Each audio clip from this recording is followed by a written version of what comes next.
SVG-TV News for Tuesday, January 6th, 2024. I am Jennifer Richardson with the details. The Ministry of Health, Wellness and the Environment is advising the public that it is closely monitoring reports of an increase in respiratory viruses circulating in China, specifically human metapneumovirus, the HMPV, which belongs to the same family as the respiratory syncytial virus, the RSV. The ministry noted that the World Health Organization, who on January the 3rd, 2024, had not received any reports from China regarding an unusual increase in respiratory illnesses.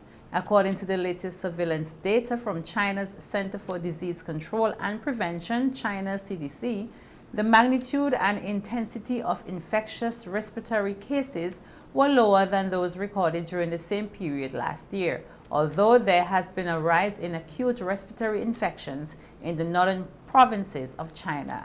At this time, the Ministry of Health, Wellness and the Environment says it will continue to strengthen respiratory disease surveillance systems across St. Vincent and the Grenadines. This will include increasing its capacity to detect, both laboratory and clinically, contain and implement treatment protocols for such viruses. The ministry further emphasized that routine surveillance for other infectious diseases will continue, along with frequent awareness programs for targeted groups. The ministry says it will continue to monitor the situation closely and provide regular updates to the public. To date, St. Vincent and the Grenadines has recorded no confirmed cases of human metapneumovirus, the HMPV. The public is therefore advised to continue observing a healthy lifestyle, which reduces exposure to viral infections, including frequent hand washing, minimizing contact with sick individuals or crowds, and seeking medical care early if symptoms develop. The human metapneumovirus, the HMPV, is not like COVID-19, says infectious disease specialist Dr. Gerald Thompson. Dr. Thompson explained that while HMPV is a respiratory disease, it differs significantly from COVID-19, which also emerged in China in 2019. HMPV has been around for decades, causing respiratory illnesses and flu-like symptoms on many occasions. It is not new.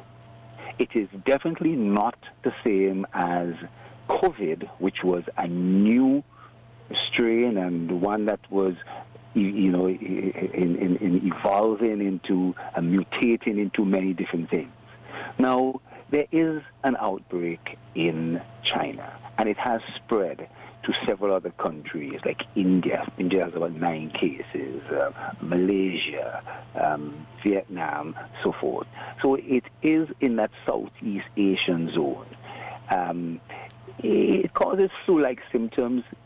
It doesn't have a propensity to cause, let me say, fatality, but does cause upper respiratory infection, the typical flu-like symptoms, fever, chills, cough, runny nose, stuffy nose, all those other things. Dr. Thompson is advising the public to be vigilant for symptoms associated with HMPV and to follow the Ministry of Health's guidelines and precautions. You should expect is that it may well fizzle out.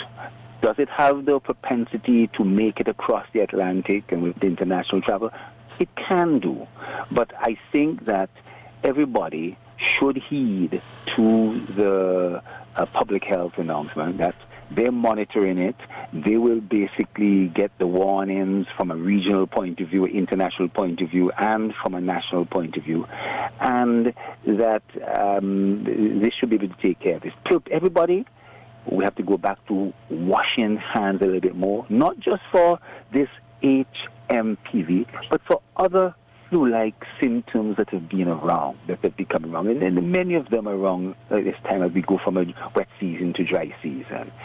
It was noted that there is currently no vaccine available for HMPV, despite the virus being around for several decades. Wear masks, but anybody who chooses to do so could do so. But, it's not necessarily something that would be strongly recommended or be demanded or mandated by any means. But washing hands and being really careful about being around anybody who has any flu-like symptoms can help you prevent getting other type of flu-like viruses that have been circulating in around this time. This is a virus in which we don't have no vaccine, we don't have no antiviral treatment for it. It's really going to be a matter of the age-old protection of yourself through hand washing and being very careful in terms of social interaction and so on. The Ministry of Health has again emphasized that to date there are no confirmed cases of HMPV in St. Vincent and the Grenadines. The public is encouraged to remain cautious and to continue following preventive health measures. As part of continued efforts to contain the spread of the giant African snail, which was first discovered in the community of Kettles in June 2023, the Ministry of Agriculture has reported that the snails have since been spotted in several other locations across the island. Osborne Laban, Agricultural Officer at the Ministry of Agriculture, said the reproductive cycle of the snails is difficult to manage, which has caused their population to increase rapidly. We were actually collected about 18 to 20,000 snails, and the population went down significantly. But with this particular snail, it is because of the way it actually multiplies. It's very difficult in terms of managing. Because we were attempting to eradicate in terms of what we're actually doing now as well. But as it stands now, it has spread to several other areas besides where I'm going to tell you where we found it. So we found it in Kettles, Camden Park, and Otley Hall initially. Now it has moved on to Lowman's Bay, part of Fort Charlotte. And then recently we found it in the Diamond Prospect area. Additionally, Laban explained how to differentiate the giant African snail from ordinary garden snails. Garden snail or local garden snail, let me say that. So there's a snail that we have here that has a pinkish white shell. It's at the point of that snail where it's kind of oval, it's not pointed. So pink whitish, our local snail. As compared to the giant African snail that has a reddish deep brown color, at the point I was talking about, it's actually more pointed than our local snail. Within that deep brown color, you would have some creamy streaks from the point to the back of that snail. So there are several creamy streaks in between that deep brownish color that I'm talking to you about. So it is very distinct. In terms of you seeing it out there, it's very beautiful as well. People would want to keep it because it looks very attractive. Some people tell me that they saw a very attractive snail. It's something that they would want to keep. So I was explaining to them, no, you can't do that because it's very... The agriculture officer took the opportunity to urge everyone to adhere to the prevention methods in place, which include proper disposal of the snails and reporting any sightings immediately. He emphasized that these snails are very dangerous to agricultural production as they can cause significant damage to crops, soil, and other plant life. The ministry continues to work with local communities to raise awareness about the threat posed by these invasive pests and to implement strategies for their control. The Caribbean Agricultural Research and Development Institute, CARDI, the Sheen post-harvest trial handing over ceremony was held on Monday, January 6th, 2024 at the Montreal Greenhouse Park, where several boxes of Dachshund were donated by CARDI to the Ministry of Agriculture, Ministry of Health, His Majesty's Prison, and the Zero Hunger Trust Fund. The Dachshund post-harvest trial was conducted by CARDI in collaboration with the Eastern Caribbean Trade and Agriculture Development Organization, ECTAD, and the Ministry of Agriculture. The trial was funded by the Committee Linking Entrepreneurship, Agriculture Development, COLED. Initiated in response to export restrictions on the use of Ridomil, a core service treatment for Dachshund, in markets such as France and the United Kingdom. The trial explored alternative solutions. The research team tested 3 treatments, Ridomil as the benchmark, alongside Serenade and lime sulfur, 2 promising biological fungicides. CARDI's SVG representative, Donovan Jackson, praised the trial as a collaborative effort to ensure sustainable agricultural exports and support for local farmers. He indicated that preliminary findings indicate strong potential to boost export opportunities while meeting strict chemical residue standards. Marcus Richards, Head of Extension and Advisory Services, revealed plans to extend similar efforts to other crops and commodities, ensuring that farmers are equipped with a diverse range of sustainable and effective tools to boost productivity and profitability. Director of ECTED, Jethro Green, described the trial as a game changer, highlighting its relevance for several markets in Europe, the United States, etc. Chief Agricultural Officer Renato Gomes emphasized the importance of developing alternatives to ridomil in response to Europe's stringent maximum residue level, the MRL standards. He outlined the ministry's priorities for 2025, which are market development, value-added processing, and stronger institutional collaboration. Minister of Health, Wellness and the Environment and Parliamentary Representative for Mariaqua, Sinclair Jimmy Prince, advocated for similar trials for crops like potatoes and eddos and more emphasis on value-added processing, underscoring the importance of innovation in agriculture. Minister of Agriculture, Forestry, Fisheries, Rural Transformation, Industry and Labor, Honorable Saboto Caesar, credited the success to partnerships and years of dedication by stakeholders.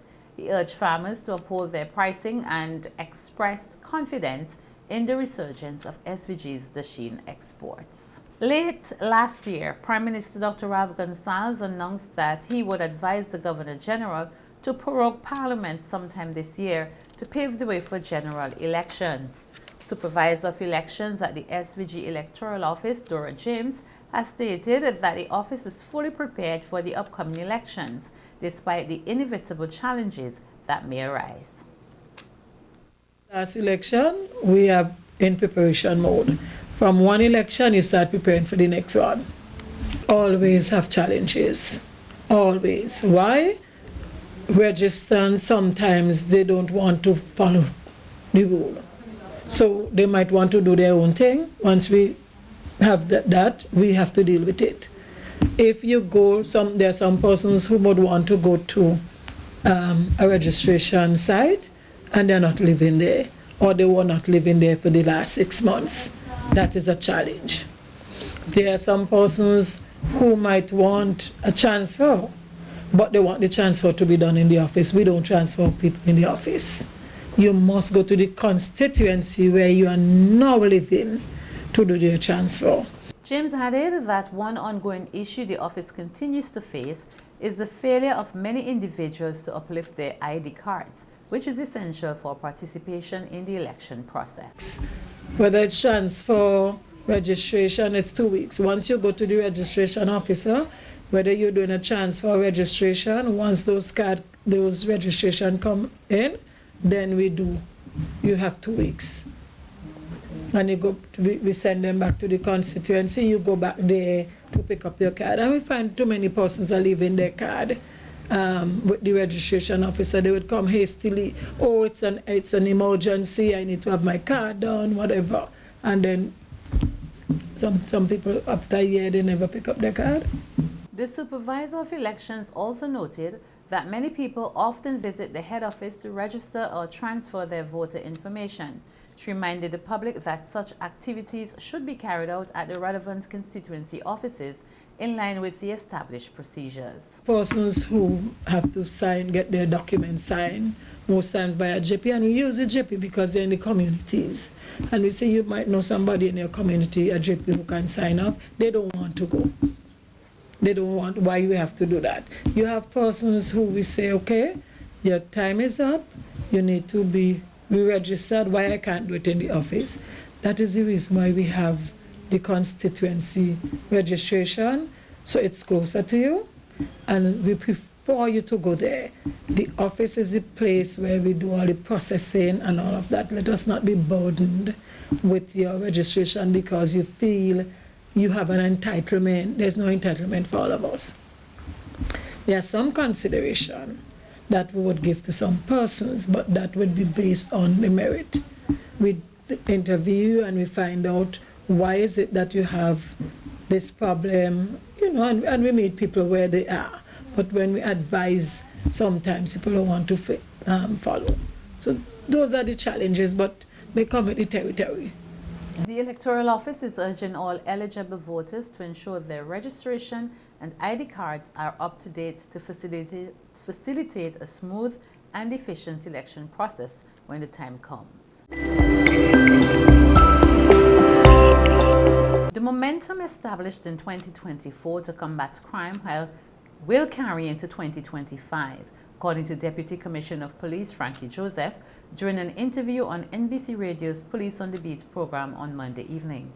DCP Joseph emphasized that minimizing homicides will remain the primary objective for the police force in the upcoming year, alongside the continuation of the successful gun amnesty program, which he described as effective in 2024. Our challenge for 2025 is to ensure that the momentum that we take into this year from the ending of last year, that we will be able to minimize homicides in St. Vincent and the Grenadines. And when I say minimize, we do not even want it to reach 20. We know it is not possible to eliminate homicides altogether. It's just not possible. Correct. But we are hoping that we are going to minimize it as much as possible for this year. So that, and we had an amnesty, firearm amnesty. Assistant Commissioner of Police Christopher Benjamin shared his vision for 2025, focusing on increasing police visibility and presence in high crime areas.